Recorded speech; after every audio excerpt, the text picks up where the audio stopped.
다 같이 창세기 39장 1절에서 10절까지의 말씀을 함께 읽겠습니다. 구약 성경 60페이지쯤입니다. 창세기 39장 1절에서 10절까지의 말씀입니다.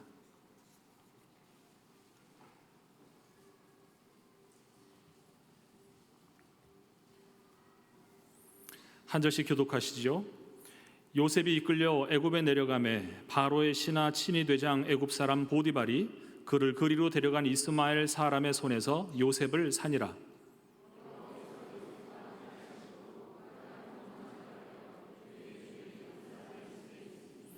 그의 주인이 여호와께서 그와 함께 하심을 보며 또 여호와께서 그의 범사에 형통하게 하심을 보았더라.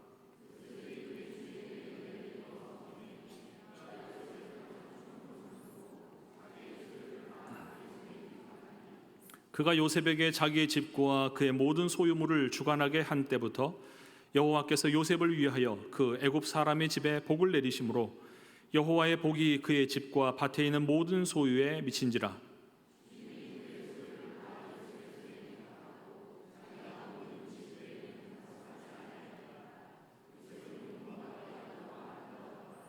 그 후에 그의 주인의 아내가 요셉에게 눈짓하다가 동침하기를 청하니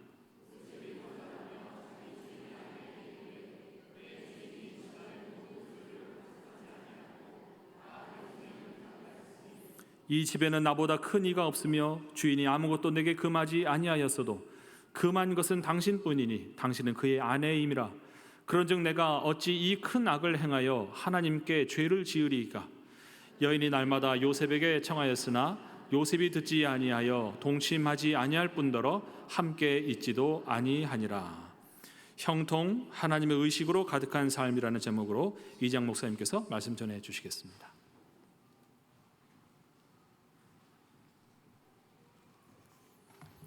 지금까지 인생을 살아오시면서 학업에 대하여 또 직장에 대하여 결혼에 대하여 결혼 생활에 대하여 자녀 양육에 대하여 인간관계에 대하여 여러분이 마음먹은 대로 소망한 대로 꿈대로 되지 않아서 낙심하거나 좌절한 경험이 있으신 분들 고개를 끄덕여 주시기 바랍니다. 엄청난 고해성사가 이루어지고 있습니다. 우리는 누구나 순조로운 삶, 평탄한 삶, 형통한 삶을 소망하고 꿈꾸지만 인생이 우리의 마음먹은 대로 되지 않습니다. 저도 제 짧은 생애를 한번 되돌아봤습니다. 고등학교를 졸업하던 해에 저는 부모님을 따라서 미국으로 이민을 갔습니다. 사실 대학 입시 때문에 공부를 열심히 했기 때문에 제 대학에 들어가서 좀 놀고 싶었는데 아무도 아는 사람이 없는 미국으로 이민을 갔습니다. 이왕 미국에 이민 갔으니까 이제 대학을 정해서 대학 생활을 좀 즐겨보자. 부모님으로부터 될 수 있는 대로 멀리 떨어져서 기숙사 생활을 하면서 삶을 좀 인조해보겠다는 생각을 가졌었는데 아버님께서 46이라는 젊은 나이에 간암으로 돌아가시는 바람에 제가 모든 가족의 생계를 짊어지고 직장을 잡아서 이 산업전선에서 한 5, 6년이라는 세월을 보냈습니다.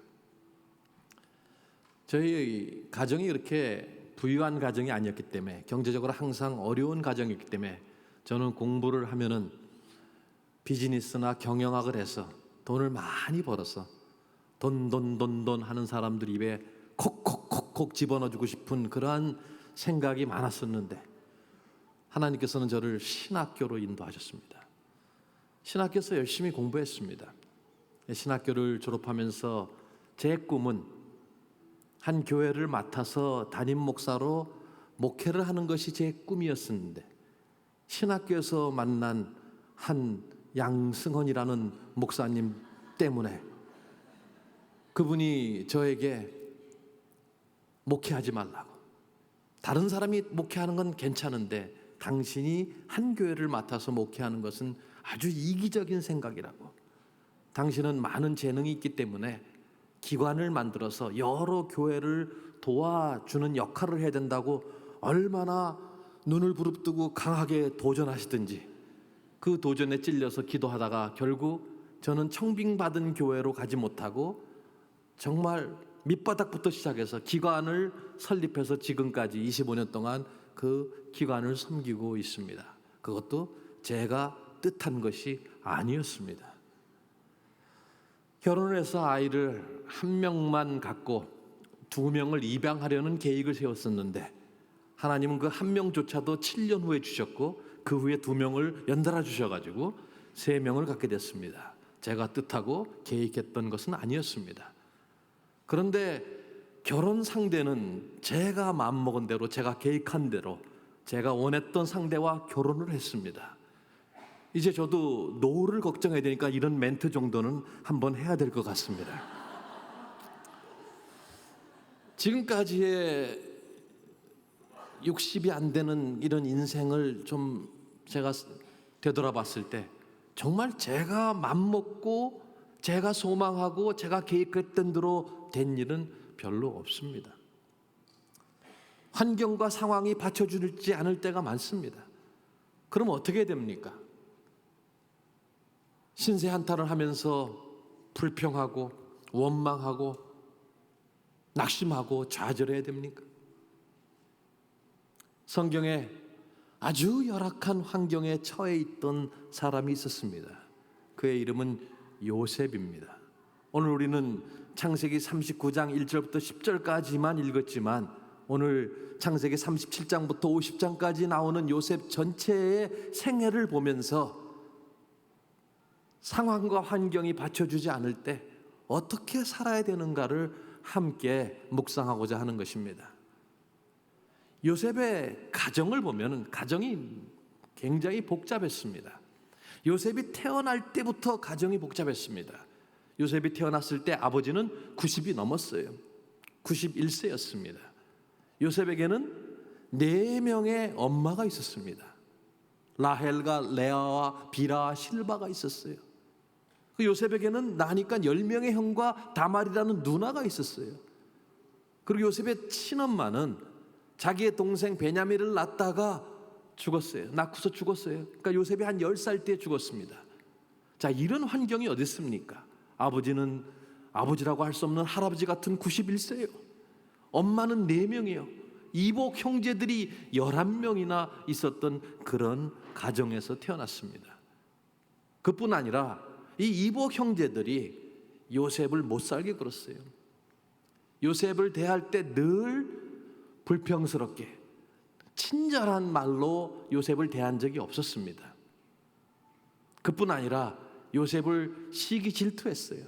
야곱이 요셉을 총애하니까 그것을 시기 질투해서 요셉을 17살밖에 안 된 요셉을 애굽으로 팔게 됩니다.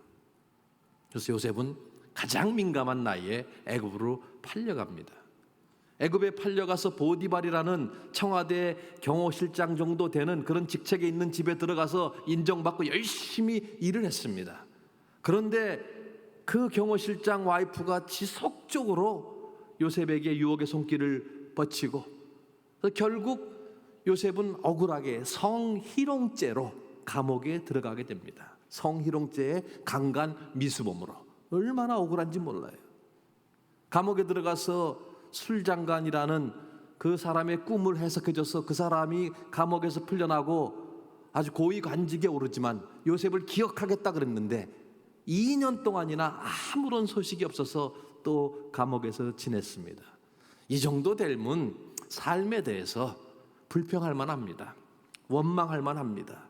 나는 왜 이렇게 되는 노릇이 없는가? 그런데 성경 어디를 봐도 요셉이 억울해서 잠을 이루지 못하였더라, 요셉이 잠잘 때마다 이를 갈았더라, 하나님을 원망하였더라, 형들을 정말 못마땅하게 생각하고 복수의 칼을 갈았더라, 이런 표현이 하나도 없습니다.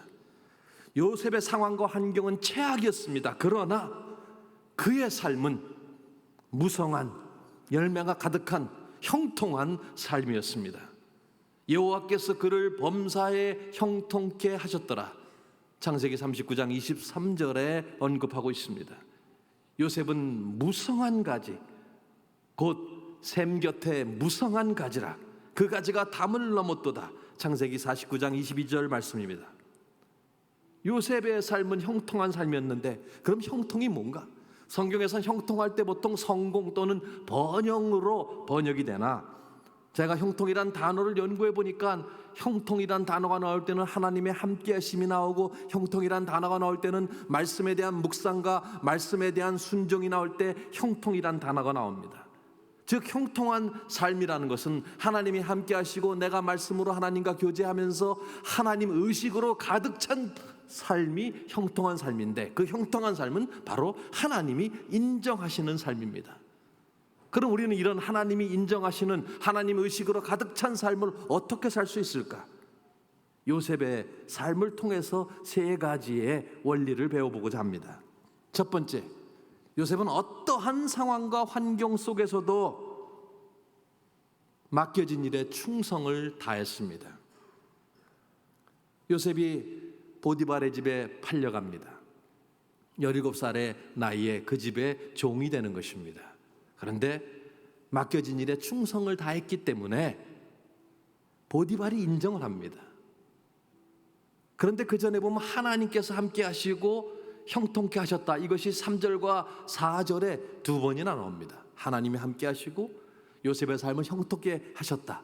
그런데 이 집의 주인인 보디발도 요셉과 함께 하시는 하나님을 보았고, 요셉이 하나님이 요셉과 함께 하심으로 말미암아 보디발의 집까지 잘 되는 것을 보디발이 인정을 하게 됩니다. 맡겨진 일에 충성을 다할 때 인정을 받게 됩니다. 그래서 우리는 상황과 환경을 탓하지 말고 맡겨진 일에 충성을 다해야 됩니다. 저는 요셉이 17살의 나이에 이방 나라 이집트로 팔려갔습니다. 이방 나라로 갔기 때문에 언어가 잘 되지 않습니다. 다른 언어를 썼습니다. 저는 이민자의 삶을 38년 살았기 때문에 무엇보다도 이것을 잘 압니다. 언어가 잘 되지 않습니다. 여러분, 다른 언어를 배운다는 것이 너무 어렵습니다. 한국말도 어려워요. 제가 몇 년 전에 우리 양대모 양원현 집사 딸 양한나에게 제 아내가 뭘 좀 갖다 주라 그랬어요. 그래서 머리핀을 갖다 줬어요. 그러니까 한나가 이렇게 글러보다가 머리핀이 여러 개 있으니까 헐 대박 그러는 거예요. 근데 저는 그 소리를 처음 들었습니다. 미국서 생활하다 보니까 헐 대박, 이건 또 뭐지? 이 한국말도 어려운 거예요. 이방 나라에 가서 말을 이게 통하지 않으니까 할 수 있는 거는 성실한 것뿐이에요. 맡겨진 일에 충성을 다하는 것뿐입니다. 저도 미국에서 공장에 들어가서 일할 때요, 말길 못 알아들어가지고요, 여기 있는 거 여기로 옮겨놓는데 하루 종일 여기 있는 걸 일리 옮겨가지고 쫓겨날 뻔했어요. 그러니까 말이 안 통하니까 내가 할 수 있는 거는 최선을 다하는 거, 맡겨진 일에 충성을 다하는 것입니다. 1979년도에 저희 아버님이 돌아가셨고, 저는 이제 그전에도 일을 하고 있었지만 조금 더 임금을 많이 주는 그 직장을 찾아서 들어갔습니다. 그런데 거기서 6개월 동안 열심히 일했어요. 영어 공부를 한국에서 굉장히 열심히 했고, 제가 영어 과외까지 시키던 사람이에요. 저는 중학교 2학년 때부터 고등학교 3학년까지 영어 과외로 제 용돈을 벌었던 사람인데, 미국에 가니까 생활 영어가 안 되는 거예요. 그저 제가 할 수 있는 것은 오케이, 땡큐, 바이바이 이 정도였습니다. 그래서 열심히 일을 했는데, 그 직장에 들어서 6개월 정도 되었을 때 저희 부서가 한 100여 명 됐는데 부서 회의가 있었습니다. 그래서 슈퍼바이저가 부서 회의를 소집해서 이제 회의를 시작하면서 타임 카드를 이렇게 한 문큼 가지고 들어왔어요. 그러면서 제 이름을 불러서 저를 앞으로 나오라 그랬어요. 굉장히 겁에 질렸습니다. 뭔가 내가 잘못했구나. 근데 이분이 타임 카드를 사람들에게 놀아주면서 보라 그랬어요. 이 사람 시간이 몇 시에 찍혔는지. 저는 그때까지 몰랐어요. 그런데 슈퍼바이저가 얘기하는데 6개월 동안에 제가 직장에 들어갈 때 찍은 그 시간이 5시 52분 30초인데 단 하루도 그것을 벗어난 일이 없다는 거예요.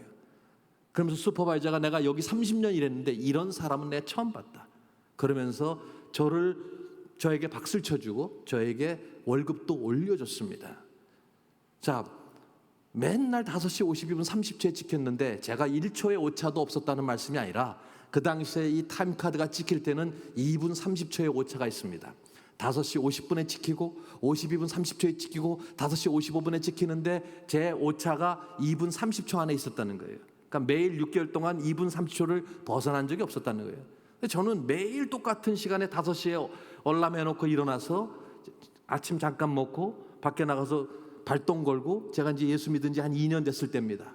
그럼 발동 걸어놓고 한 5분 정도 기도하고 거의 똑같은 스피드로 운전을 해서 가고, 같은 곳에다가 주차해놓고 같은 스피드로 걸어가서 찍었을 뿐인데, 그것을 그냥 6개월을 반복했을 뿐인데, 회사에서는 너무 정확하고 성실하다고 저를 높여주고 돈까지 올려줘서 36년 전에 최저임금이 3,000원 정도 할 때, 지금은 10,000원 정도 하지만 미국 상황입니다. 제가 3,000원 정도 할 때 8,500원을 받았던 사람이에요. 저는 무엇을 해도 잘 될 사람이에요. 이미 그 당시에 그렇게 많은 돈을 벌었습니다. 제가 이 말씀을 드리는 것은 맡겨진 일에 충성할 때 인정을 받는다는 거예요. 내가 이것밖에 못 받는데 그렇게 열심히 일해서 뭐해, 이런 태도들을 제가 많이 보게 됩니다. 월급을 찌꼬리만하게 주면서 일은 많이 시킨다. 그래서 나는 내가 받는 만큼만 일할 거야, 이런 태도가 아니라 어떠한 상황과 환경 속에서도 충성을 다할 때, 맡겨진 일에 최선을 다할 때 인정을 받게 돼 있습니다. 어떠한 상황과 환경 속에서도 우리가 최선을 다하고 충성을 다할 때 우리의 믿음을 통해서 또 하나님이 드러납니다. 41장 38절에 보면은 바로가 요셉을 세워놓고 신하들에게 이렇게 얘기합니다. 하나님의, 이와 같이 하나님의 신에 감동된 사람을 우리가 어찌 얻을 수 있으리요? 지금 이방인 왕이 지금 요셉을 놓고, 히브리 사람을 놓고 하나님의 신에 감동한 사람을 얻었다고 기뻐서 칭찬하고 있는 모습입니다. 여러분의 직장에서 여러분의 보스가, 상사가 이런 하나님의 신에 감동된 사람을 우리가 어찌 우리 직장에 얻을 수 있으리요? 이런 인정을 받아야 된다는 거예요. 자, 저 사람은 정말 열심히고 성실하고 저렇게 꾸준한 사람, 알아봤더니 세대로 교회 교인이에요. 그러면 그 사람의 믿음을 통해서 하나님께 영광이 돌아가는 거예요. 근데 늘 지각하고 맨날 길 막혔다 그러고 농땡이 부리고, 그런데 알아보니까 어디 교인이에요. 그럼 하나님의 영광을 가리게 돼 있어요. 우리가 맡겨진 일에 충성을 다할 때 우리를 통해서 하나님이 드러나는 거예요. 맡겨진 일에 충성을 다할 때 형통케 하신다 그랬어요. 감옥에 들어가서도 얼마나 열심히 일했는지 감옥에 있는 장이 요셉에게 맡긴 것은 거들떠보지도 않았어요. 왜? 말 안 해도 척척 알아서 잘하니까. 말 안 해도 잘하는 사람들이 있잖아요. 요셉이 그런 사람이었어요. 감옥에 들어갔지만은 불평하지 않고 그 감옥 안에서도 맡겨진 일에 충성을 다했기 때문에 39장 23절에 여호와께서 요셉과 함께 하심이라, 여호와께서 그의 범사에 형통케 하셨더라. 제가 10여 년 전에 강서지구의 어느 한 책방에서 집사님을 만나게 됩니다. 그 집사님이 책방 주인이었는데 책방이 굉장히 잘 돼서 책방 굉장히 잘 되네요. 그랬더니 그분이 간증을 하기 시작했습니다. 목사님, 제가 몇 년 전에 이 책방을 시작했을 때 규모도 적었고 장사가 안 됐습니다. 근데 어느 날 어떤 학원을 하시는 분이 찾아오셔서 제가 학원을 시작하는데 학원에 쓸 교재가 필요한데 찾을 수가 없어요. 좀 선생님께서 찾아주세요. 그래서 열흘을 정말 책방이란 책방 다 뒤지고 청계천 다 뒤져서 한 권을 그걸 사다 줬대요. 근데 열흘이 걸렸고 15,000원 이상 들었는데 그분한테 10,000원에 그것을 팔았대요. 근데 그분이 미안해가지고 내가 학원이 잘 되면 당신 이 서점 밀어주겠다고 그러고 갔는데 1년이 지나고 2년이 지나고 3년이 지나도 이 사람이 연락을 안 하는데 4년째 되던 해에 이분이 교재를 주문하기 시작했는데 그것도 엄청난 양을 주문하기 시작하는 거예요. 그 지역에서 가장 잘 되는 학원이 된 거예요. 이 학원이 잘 되니까 주변에 거기가 학원 간데 학원들이 이 학원에서 쓰는 교재들을 또 이 서점에서 주문하기 시작해서 졸지에 그 해에 10배 이상으로 이 책방이 번영이 됐다고, 커졌다고 간증을 하면서 제가 작은 것에 충성했는데 하나님께서 이렇게 형통케 해주셨어요. 그렇습니다. 상황과 환경, 어떠한 상황과 환경에도 불구하고 맡겨진 일에 충성을 다할 때 하나님께서 형통케 하십니다. 이것이 요셉의 삶에서 볼 수 있는 첫 번째 형통의 비결입니다. 두 번째는 어떠한 상황과 환경 속에서도 하나님의 임재를 의식했습니다. 여러분, 요셉의 입장에 대해서 한번 생각해 보세요. 요셉은 자기 연민에 빠질 만도 합니다. 17살의 나이에 그것도 집에서 잘 살다가 총애를 받다가 노예로 전락했어요. 얼마나 괴로웠겠어요. 그것도 형들이 팔아서. 그런데 불평하지 않고 보디발의 집에서 열심히 일을 했는데 성희롱죄로 걸려서 억울하게 옥에 갇히게 됩니다. 옥에 갇혀서 열심히 일하고 술장간에 꿈을 해석해 줬는데 술장간이 또 요셉을 잊어버렸어요. 그러면은 자기 연민에 빠질 만도 합니다. 얼마나 우리가 쉽게 자기 연민에 빠집니까? 내가 세대로 교회를 지금 나가는데 세대로 교인 중에서 나보다 불쌍한 사람은 없다, 이런 사람 있을 거예요. 이렇게 생각해 본 적 있는 사람 있을 거예요. 내 동기 중에서 나보다 불쌍한 사람 없다, 이렇게 생각해 본 사람 있을 거예요. 사람들은 쉽게 자기 연민에 빠져요. 그러나 하나님이 함께 하시는 하나님의 임재를 의식할 때는 자기 연민에 빠지지 않습니다. 어떠한 상황 속에서도 내가 지금 비록 힘들고 어렵지만 하나님께서 이 일을 아시고 함께 하신다는 그 생각이 있어야 돼요. 또 하나님의 임재에 대한 의식은 우리로 하여금 유혹으로부터 벗어나게 합니다. 오늘 39장 7절부터 10절 그 이후에 보디발의 아내가 요셉을 유혹하는 장면이 나옵니다. 자, 청와대 경호실장의 아내가 유혹을 합니다. 요셉의 입장에서 한번 생각해 봅시다. 이미 보디발의 신임은 샀어요. 그런데 그 사모님의 신임까지 산다면 나는 양날개를 달 수 있지 않을까라고도 생각할 수 있었을 거예요. 나는 이제 탄탄대로를 걷는다. 그렇게 보통 사람들은 그렇게 생각을 합니다. 그러니까 내가 이 시점에서 판단을 잘해야 된다. 이 사모님의 이 유혹을 내가 이걸 받아들일 것인가. 근데 성경 어디를 봐도 요셉은 그것을 갈등하거나 주저하거나 고민한 적이 없습니다. 내가 어찌 하나님께 이 큰 죄를 행하여 악을 행하여 하나님께 득죄하리까. 그것이 악인 줄 알았고 그것을 받아들이는 것이 죄인 줄 알았어요. 그리고 하나님을 의식했어요. 거기에는 요셉의 주저함이 전혀 없습니다. 아유, 사모님, 그래도 이게 큰일인데 제가 그래도 좀 기도를 해봐야죠. 저한테는 일주일만 기도할 시간을 주세요. 제가 그래도 철야기도 한번 해보고 큐티도 한번 해보고 대답해 줄게요. 이러지 않았어요. 신속했습니다. 즉각적으로 노라 그랬어요. 너 유혹에 대해서 하나님을 의식했고 죄를 지을 수 없다 그랬어요.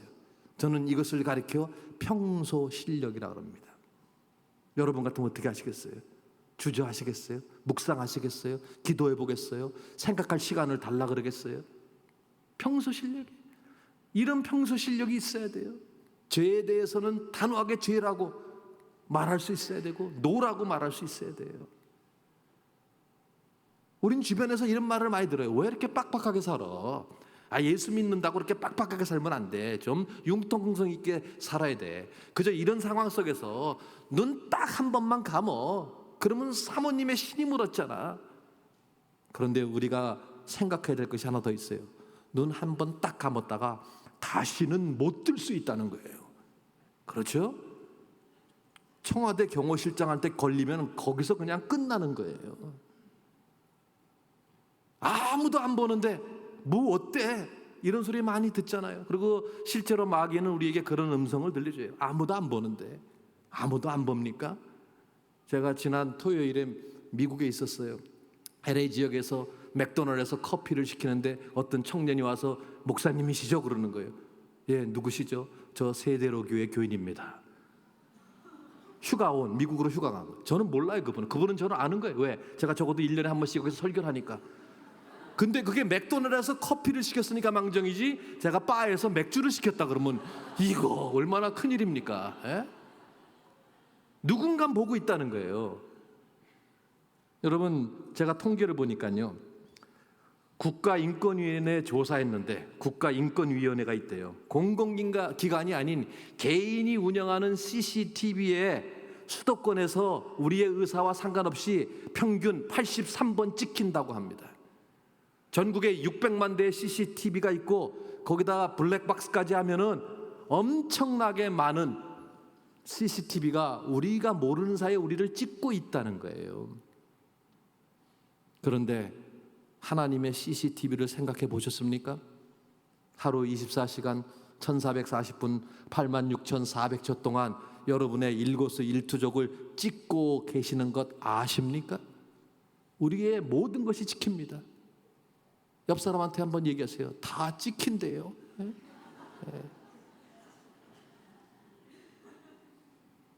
하나님의 존재에 대한 자각은 우리로 하여금 모든 유혹을 물리치게 합니다.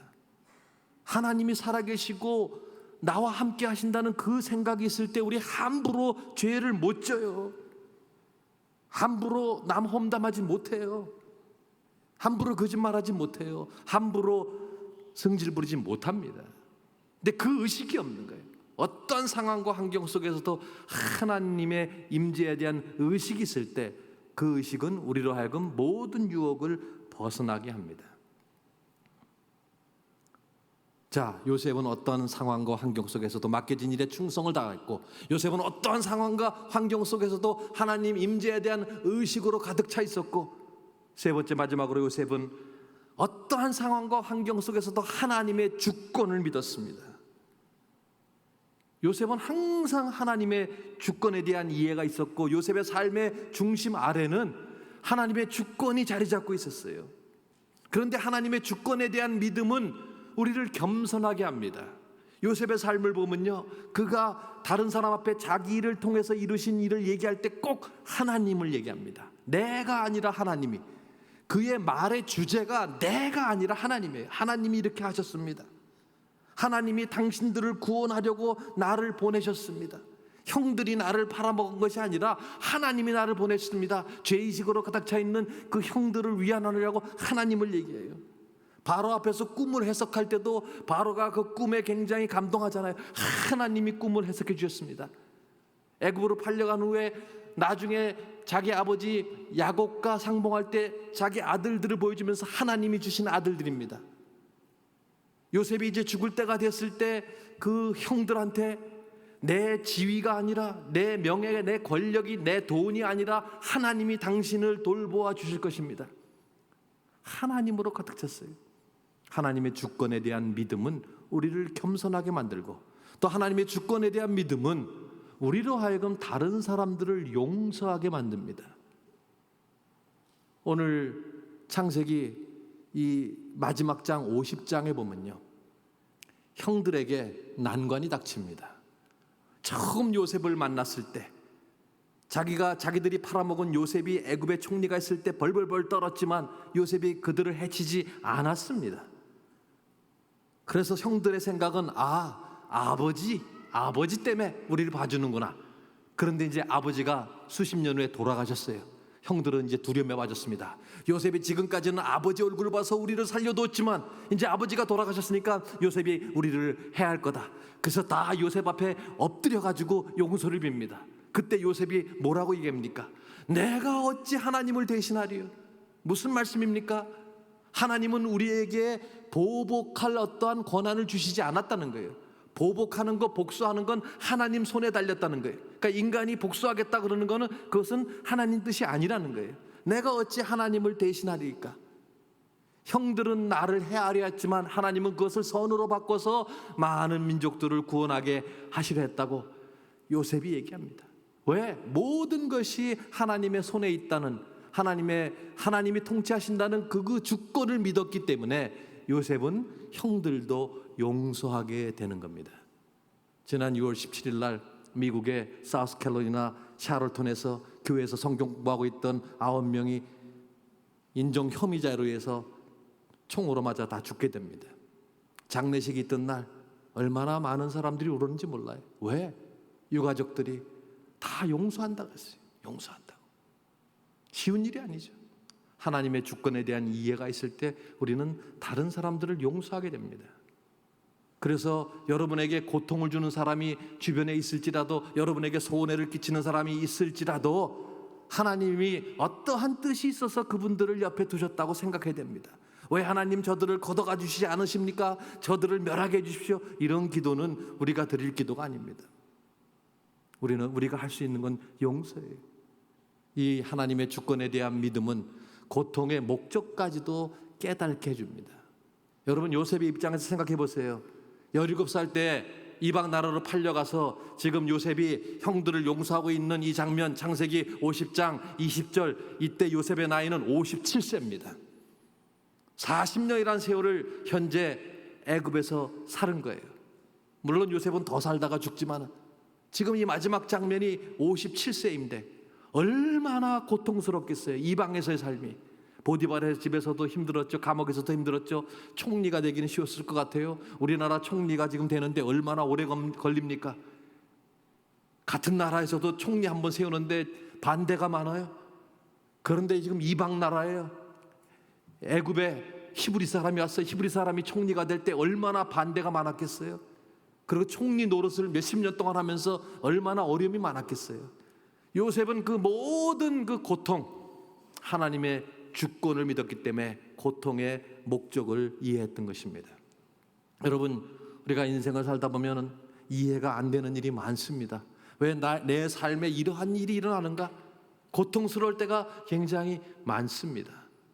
그런데 분명한 것은 하나님은 우리를 최종 목적지에 도달하게 하기 위해서 우리가 배워야 할 모든 레슨과 교훈과 우리가 치러야 할 대가를 치르게 하십니다. 때때로 하나님 우리로 하여금 밑바닥의 경험을 치르게 하심으로써 교훈을 배우게 하십니다. 여러분, 이 하나님의 주권, 이 주권에 대한 믿음이 있을 때 비록 잘 이해가 되지 않을지라도, 하나님께 순종하는 것이 어려울지라도 우리는 고통의 목적을 깨닫게 되는 거예요. 인생이 내가 원하는 대로 잘 되지 않습니다. 그러면은 좌절해야 됩니까? 저도 제 인생을 이렇게 돌이켜 봤을 때 참 어려웠던 순간이 너무 많았어요. 양승원 목사님 말씀 듣고 선교 기간 개척해가지고 고생 죽도록 하고, 신학교 졸업해서 정말 금이 환영했는데 사례비 하나 없고 살 집이 없어서 처형집에서 갓난아기 데리고 저희 부부랑 3개월을 살다가 아내가 직장 잡아서 그래서 또 사역을 하다가 한 10여 년 돼서 가족이 늘었고 6명의 가족이 있었는데 저희가 세들어 살던 집에서 자기들이 집을 판다고 나가라 그랬는데 6명이 얻을 만한 집이 없어가지고 6명이 각계전투해서 다른 친척 집에 산 적도 있었습니다. 그런데 분명한 것은 제 뜻은 아니었지만, 어려웠지만 제가 믿음의 바운더리 안에 있는 한, 믿음의 바운더리 안에 있는 한, 그리고 그것이 내가 원하는 것이 아니었고 내 소망과 꿈이 아니었을지라도 그 믿음의 바운더리 안에 있을 때 하나님께서 더 나은 삶, 형통한 삶으로 인도해 주신다는 것을 깨달았습니다. 저는 제 인생을 돌아볼 때 하나님이 저를 너무 잘 아시기 때문에 저는 그저 계획 세우고 제가 기성복을 입으려고 애를 썼는데 하나님은 저를 너무 잘 아실 때 저에게 맞춤복으로 입혀주셨어요. 저를 잘 아시는 분께서 제 인생에 맞춤복을 입히시면서 인도하십니다. 그것이 비록 우리가 원했던 것과 다를지라도 하나님은 우리를 아시기 때문에 더 나은 삶으로 인도하신다는 것입니다. 그래서 내 뜻대로 안 된다고 생각했을 때도 하나님께서 배후에서 내 삶을 조종하시고 나와 함께 하시고 그가 내 삶을 다 아시고 그가 통치하신다는 그 생각을 하시면서 어떠한 상황 속에서도 맡겨진 일에 충성을 다하고 어떠한 상황 속에서도 하나님이 함께 하시는 것에 대한 것에 대한 의식을 갖고 어떠한 상황 속에서도 하나님의 주권을 믿을 때 하나님께서 저와 여러분의 삶을 형통한 삶으로 인도하십니다. 기도하겠습니다. 주님 고맙습니다. 저희들을 하나님의 자녀로 삼아주시고 저희를 하나님께서 저희 삶을 통치하시면서 인도하시는 것으로 인해서 감사를 드립니다. 때때로 그것이 저희가 계획했던 거와 저희의 뜻과 저희의 소망과 꿈이 아니어서 낙심하고 좌절하지만 결국은 하나님께서 저희를 너무나 잘 아시기 때문에 우리가 믿음의 바운드리 안에 있는 한 저희를 연단시켜서 더욱더 멋지고 형통한 삶으로 인도하신다는 그 말씀의 위로를 받고 다시금 하나님을 바라봅니다. 하나님, 저희 모두 하나님이 인정하시는 형통한 삶을 살도록 은혜를 더하여 주시옵소서. 예수님의 이름으로 기도드립니다.